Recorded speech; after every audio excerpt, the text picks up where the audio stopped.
allez tous très bien, je suis trop contente de vous retrouver dans cette nouvelle vidéo puisque ça va être pour un nouveau tuto Fimo mais un peu spécial puisqu'il est en collaboration, donc une nouvelle collaboration qui arrive entre 6 créatrices, le Crafty Friend Club. Donc je vous laisse aller voir la vidéo de Leslie, donc Liv et Bulle, tout sera en barre d'infos qui vous explique qu'elle a initié le projet. Et donc tous les 2 mois vous allez avoir 6 tutos Fimo sur 6 chaînes YouTube qui seront listées en barre d'infos. Et donc le premier tuto est aujourd'hui sur le thème un peu spécial des escargots. Donc j'avais pas vraiment envie de faire un escargot mais représenter un petit peu le motif de torsade avec cette paire de boucles d'oreilles. Donc je vous montre tout de suite le matériel avec les pattes que j'ai utilisées, les emporte-pièces, lame, scalpel, un clay gun j'ai utilisé, c'est la première fois que je l'utilisais à vrai dire, un pic. J'ai également utilisé un rouleau en acrylique. Donc là tout ce que je vous montre c'est pour le modelage. Et après vous allez voir j'ai utilisé d'autres choses après cuisson, mais le montage est un petit peu personnel à chacun, donc voilà, je vous ai juste montré le matériel du modelage. Donc je commence par prendre ma pâte écrue ainsi que la pâte métallique comme ceci, un petit peu marronnée de chez Cernit. Et donc là avec ma pasta machine, vous pouvez le faire au rouleau, mais moi je voulais vous montrer pour une fois la pasta machine puisque c'est la majeure partie du temps comment je le fais. Je viens du coup passer en plusieurs crans mais toujours dans le même sens, et ce qui va me permettre de créer mes lignes lorsque je crée ce mélange pour réaliser les connecteurs en fait en pâte polymère de mes boucles d'oreilles. Donc pour cela j'ai fait ce genre de petit marbré ligné, et du coup je viens emporte-piècer 2 petits emporte-pièces puisque c'est une... Enfin je détaille 2 ronds avec mes emporte-pièces pour cette paire de boucles d'oreilles, donc qui serviront de connecteurs. Ensuite c'est là que je vais utiliser mon clay gun pour avoir en fait quelque chose de très uniforme au niveau de mes petits boudins qui vont me servir à faire ma torsade. Voilà, la torsade du coup qui rappelle l'escargot.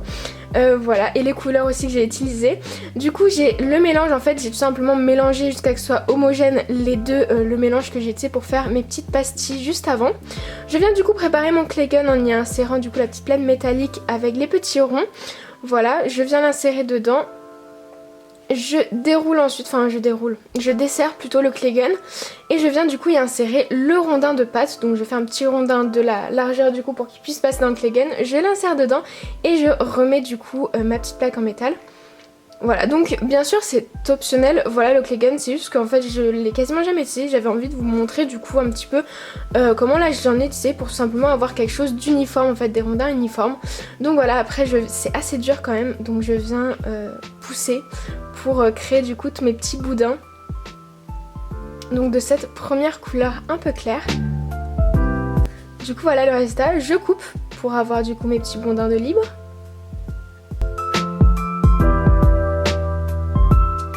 Une fois que c'est fait, je viens également faire ça avec la couleur métallique de chez Cernit pour donc une couleur un peu plus foncée et contrastée pour faire la torsade. Donc je viens pareil, je fais exactement les mêmes étapes, je vous ai pas montré. Et du coup voilà tous mes petits boudins, et du coup je vais en prendre 2. Donc un de chaque couleur, et je vais créer ma torsade tout simplement, je les lie ensemble. Et après je viens torsader tout simplement. Et vous allez voir que la torsade est beaucoup plus simple à créer dans le sens où vraiment les rondins ont vraiment la même épaisseur. Donc c'est beaucoup plus simple. Et voilà. Et un conseil aussi, il ne faut pas que la pâte soit trop molle pour ces étapes là. Voilà, ça permettra vraiment de créer une torsade bien uniforme. Et donc voilà le résultat de ma petite torsade. Je viens ensuite prendre une couleur de base, donc j'ai repris en fait le même mélange. Et du coup je viens emporte-piècer avec un emporte-pièce rond. C'est pas très important, ça va juste me servir un petit peu de gabarit pour pouvoir faire les deux de la même taille. Mais vous allez voir que je recoupe un petit peu après l'excédent. Et du coup je viens ensuite enrouler du coup voilà en spirale, en spirale du coup ma torsade, ce qui va créer entre guillemets l'illusion d'un petit motif, des petites de la coquille de l'escargot on va dire, mais un peu plus fantaisie, je trouve un peu plus esthétique voilà qu'un escargot. Donc c'est vraiment le thème, je m'en suis inspirée pour ma création, mais je voulais vraiment pas trop réaliser un escargot, voilà, je me sentais pas du tout de faire une création avec un escargot tout simplement. Donc voilà un petit peu l'inspiration. Donc comme vous allez voir j'ai coupé un petit peu l'excédent et voilà le résultat. Donc voilà pour mes 2 petits pendentifs qui vont créer du coup les boucles d'oreilles. Je viens du coup avant cuisson faire les trous. Donc j'ai fait les trous pour les torsades mais je n'ai pas fait les trous pour les petites pastilles puisque vous allez voir, je vous montre comment je le fais quand je résine. Donc je passe à la cuisson et aux finitions après cuisson. Donc là je vais utiliser une Dremel, donc pareil c'est optionnel, mais je voulais vraiment vous montrer les techniques de finition que j'utilise le plus souvent, qui sont optionnelles mais qui permettent vraiment de finir vos créations. Donc par exemple là avec la Dremel je vais venir poncer en fait les bords de mes torsades pour que ce soit beaucoup plus lisse et beaucoup plus propre. Une fois que c'est du coup bien poncé, en fait j'ai juste venir vernir. J'ai le dessus de la torsade, je l'ai en fait résiné avec le reste de résine pour mes petites pastilles. Voilà, puisque voilà, la résine je m'en sers également pour vernir, mais un vernis suffit amplement. Et ensuite j'ai pris une perceuse avec un forêt super fin pour venir tout simplement percer mes petites pastilles que j'ai résinées. Voilà, c'est la technique que je préfère maintenant parce que ça fait des trous vraiment jolis, uniformes, et c'est beaucoup plus solide avec la résine que si on perce directement la Fimo, ça risque très souvent de casser. Donc je passe maintenant au montage une fois que j'ai mes petits éléments.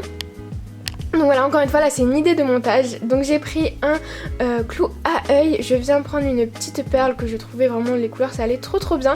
Je crée mon connecteur comme ceci en réalisant une boucle de l'autre côté. Voilà le résultat de mon petit connecteur, et après je prends des anneaux et je vais venir lier le tout. Donc d'abord j'ouvre le premier anneau, je le passe dans la première torsade, j'y insère ensuite la perle, et ensuite j'y insère dans la petite pastille connecteur, j'y insère la perle, et ensuite il n'y a plus qu'à mettre à l'extrémité du connecteur la paire de boucles d'oreilles, enfin le support de boucles d'oreilles, et faire ça pour les deux, et on aura notre paire de boucles d'oreilles. Donc voilà, le petit tuto est terminé, j'espère vraiment que ça vous plaît, que les petites techniques vous plaisent, vous avez appris peut-être des techniques, que ça vous aura inspiré pour cette année un petit peu original quand même. J'espère du coup que le concept de cette collaboration vous plaît, puisque voilà, vous avez 5 autres tutos à retrouver sur les 5 autres chaînes, donc je vous invite à aller faire un tour, à vous abonner et à nous supporter du coup dans cette nouvelle collaboration. J'espère vraiment que le tutoriel que je vous ai présenté vous a plu, n'hésitez pas à me dire tout ça en commentaire, et puis je vous retrouve très vite dans une prochaine vidéo. Salut!